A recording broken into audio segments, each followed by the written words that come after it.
Hello বন্ধুরা, সুস্মিতার হেসেলে সবাইকে স্বাগত। আশা করি সবাই ভালো আছেন, সবাই সুস্থ থাকবেন। আজকে আমি নিরামিষ খিচুড়ি বানাবো শীতের দিনে, শীতের সব সবজি দিয়ে। তার জন্য আমি নিয়ে নিয়েছি 200 গ্রাম গোবিন্দভোগ চাল, 100 গ্রাম সোনা মুগ ডাল, আর সব সবজি আমি কি দিচ্ছি আপনাদের সাথে শেয়ার করছি। মুগ ডাল আমি ভালোভাবে মুছে নিয়েছি, ভালো পরিষ্কার ন্যাকড়া দিয়ে। ওটা এবার আমি ভেজে নেব। আর আপনারা আমাকে কমেন্ট করে জানাবেন কেমন লাগলো। আর প্লিজ বন্ধুরা সাবস্ক্রাইব করতে ভুলবেন না, সাবস্ক্রাইব করে দেবেন, আমি খুব খুশি হব। আপনাদের নতুন নতুন রেসিপি আমি প্রতিদিন ভিডিও দেখাই, আবার নতুন নতুন রেসিপি আপনাদের দেখাবো আমি। Thank you. আসুন তাহলে আমি রান্নাতে চলে যাই। এটা একটা ব্রাউন কালার চলে এসছে, ভাজা হয়ে গেছে। এর মধ্যে এবার আমি জল দিয়ে দেবো। 1 কাপ জল দিয়ে দিলাম। আমি আর 1 কাপ জল আমি দিয়ে দিয়েছিলাম। নুন হলুদ দেওয়ার পরে যে ফুটছে, এর উপরে যে ফেনাগুলো, এগুলো আমি তুলে ফেলে দিচ্ছি। এগুলো ফেলে দিলে খেতে এগুলো স্বাদ হবে, এগুলো থাকলে ভাল লাগে না, এতটা স্বাদ হবে না। এগুলো আমি তুলে তুলে এই ফেনাগুলো ফেলে দিচ্ছি। এরপর এটা আমি একটা চাপা দিয়ে দিই, এটা সেদ্ধ হতে থাক। তারপর আবার আমি ডাল আমার দেখে নেবো 80% সেদ্ধ হয়ে গেছে। আর বাকিটা যখন খিচুড়ির সাথে এটা মেশাবো, আমি গাজর দেবো, গুঁড়ি আলু দেবো 4টে, আর ফুলকপি কড়াইশুঁটি। তার আগে আমি ফুলকপিটা একটুখানি এই জলের মধ্যে একটু ভাপিয়ে নিচ্ছি। হালকা একটু ভাপিয়ে নিলে যা কিছু থাকবে নোংরা পোকামাকড় সব চলে যাবে, আর গ্যাস অ্যাসিডিটিও হবে না। ওই জন্য আমি এটা 3-4 মিনিটের মতো একটু আমার ভাজা হয়ে গেল। আলুগুলো এবার আমি তুলে নেব।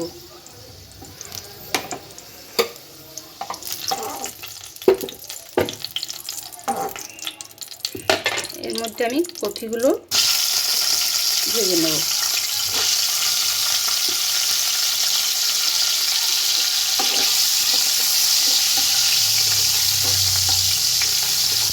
এগুলো একটু লাল লাল, কপিগুলো আমার লাল লাল ভাজা হয়ে গেছে। এরপর আমি কপিগুলো তুলে নেব। একটু বেগুন ভাজা করতেই হবে, বেগুন ভাজা আমি দিয়ে দিলাম। আর তারপরে আরেকটা জিনিস বানাবো, কামরাঙ্গার চাটনি। এটা একটা জিনিস দিয়ে বানাবো, দারুণ সুস্বাদু হবে। আপনারা দেখবেন, এইভাবে একবার বানিয়ে খাবেন। খিচুড়ি, বেগুন ভাজা, চাটনি। বেগুনটা আমি ভেজে নিই। কামরাঙ্গার চাটনিতে আমি 2টো কাঁচা তেঁতুল সেদ্ধ করে নিয়েছি। এরপর এগুলো খোসা তুলে আমি এটা কাইটে বার করে নেব। কামরাঙ্গার সাথে দিলে খুব সুন্দর খেতে লাগবে, হয়ে গেছে, খুব সুস্বাদু। আমি 1 চামচ আদা বাটা গ্রেট করে রেখেছিলাম, এটা দিয়ে দিলাম।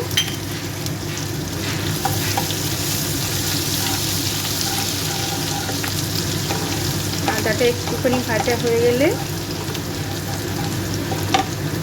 আমি জিরে গুঁড়ো 1 চামচ, হলুদ গুঁড়ো 1 চামচ, গরম মশলা 1/2 চামচ, আর লঙ্কার গুঁড়ো 1/2 চামচ দিয়ে দিলাম।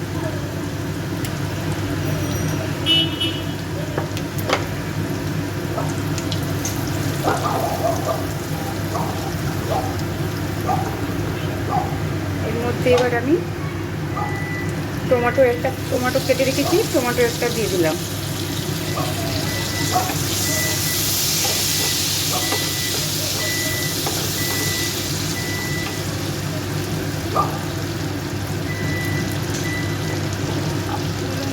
জিরে ফোড়ন দিতে ভুলে গেছিলাম, তেলের মধ্যে আমি এগুলো একটা অন্য কড়াইতে ভেজে ওর সাথে দিয়ে দিচ্ছি।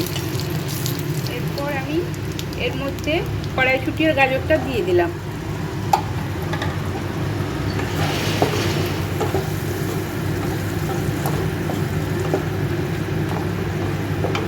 আর আমি চাল ধুয়ে পরিষ্কার করে রেখেছি, ধোয়া চাল, এর মধ্যে আমি চালগুলো দিয়ে দিলাম। এরপর এটা আমি একটু নেড়ে তারপর জল দেব। আমি এটাতে গরম জল দেব। গরম জল দিয়ে বানালে খিচুড়ি খেতে টেস্ট হয়।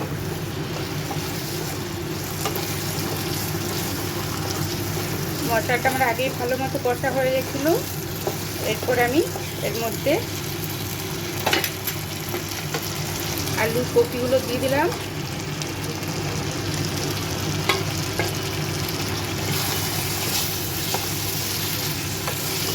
এইভাবে একবার বানিয়ে খিচুড়ি খাবেন, দারুণ সুস্বাদু হয়। এরপর আমি এটা কাপের 3 কাপ জল দিয়ে দিলাম। আগের যে কাপ রেখেছিলাম ওই কাপে 3 কাপ জল দিলাম। আমি এর স্বাদ মতো লবণ দিয়ে দিলাম।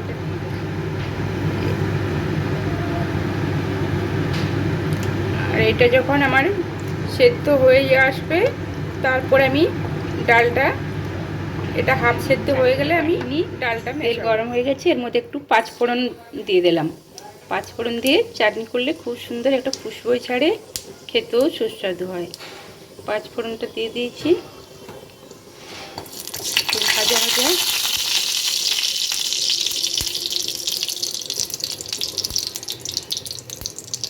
আমি কামরাঙাগুলো দিয়ে দিলাম।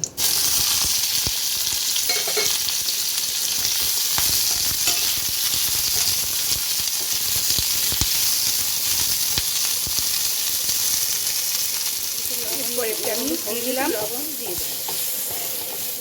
এটা একটুখানি নেড়ে নিলাম, 2-3 মিনিট এটা নেড়ে নিলাম।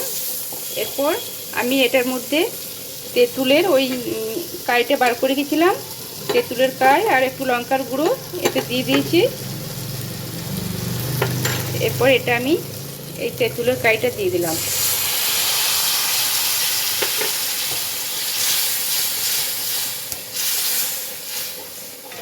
এর মধ্যে এবার আমি একটু জল, ঢাকাটা খুলে এই চিনি দিয়ে দিলাম। 2 চামচ চিনি দিয়ে দিচ্ছি। আমি খুব বেশি একটা মিষ্টি খাই না, ওই জন্য আমি অল্প চিনি দিলাম। আপনারা আপনাদের মতো বুঝে মিষ্টি দিয়ে দেবেন। এরপর এটা আর একটুখানি এটা হবে খুব সুন্দর। এইভাবে বানালে কামরাঙা চাটনি দারুণ খেতে লাগে, টক টক ঝাল ঝাল মিষ্টি মিষ্টি। এরপর আমি ঢাকাটা খুলে নেব।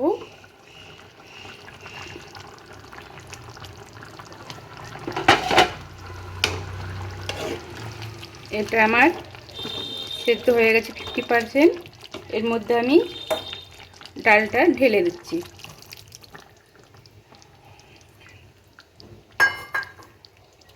আর এর মধ্যে আমি 3টে কাঁচা লঙ্কা দিয়ে দিলাম। এরপর আর একটু পরে আমি এটার সাথে চিনি অ্যাড করব। আর একটু সেদ্ধ হয়ে গেলে চিনি অ্যাড করব। এটা সেদ্ধ হয়ে গেছে, আর একটুখানি বাকি রয়েছে। আমি এটা চিনি 1 চামচ আর হাফ চামচ চিনি দিয়ে দিলাম। আর এই 1 চামচ আমি ঘি দিয়ে দিলাম। এরপর এটা 2 মিনিট ফুটবে। 2-3 মিনিট ফোটার পর আমি এটা ঢাকা দিয়ে দেবো। আমার খিচুড়ি কমপ্লিট হয়ে গেল। আপনারা একবার এরকমভাবে বানাবেন বন্ধুরা, খুব সুন্দর খেতে হয়, সুস্বাদু এইভাবে বানালে। আর আপনাদের ভালো লাগলে আমাকে কমেন্ট করে জানাবেন কেমন লাগলো। আর আপনাদের কাছে আমার অনুরোধ রইল, আমার চ্যানেলটা সাবস্ক্রাইব করে দেবেন বন্ধুরা। Thank you.